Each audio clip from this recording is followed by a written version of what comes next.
110 dvere, už ste niekedy videli 110 dvere, robil som tu 5 dverí. Sú to pivničné priestory, ale tak pivnica ako pivnica, toto je tu, mohla normálne bývať rodina. Jeden kus, tu máme druhý kus, to sú 110, pozrite sa, keď to takto otvoríme. Obrovské dvere, normálne na 3 pantoch. Vnútri je drevotriesková výplň, dokonca chýba ostenie. Som to musel zapiľovať, som to zakryloval. Zaujímavé dvere sú samozrejme vstup do obývacej časti s schodiskom hore. Tak tu majú takéto dvere, ktoré na fabku, počujete ten zvuk? Padací prach. To znamená, toto otočíme.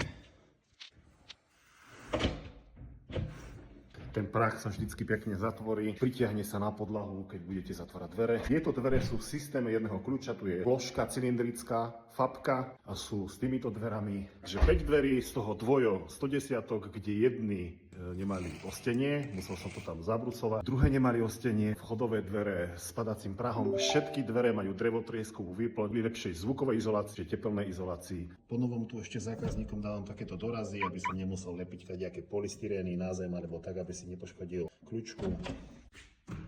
Takže aj toto sa snažíme vyriešiť. Vždy robíme niečo navyše.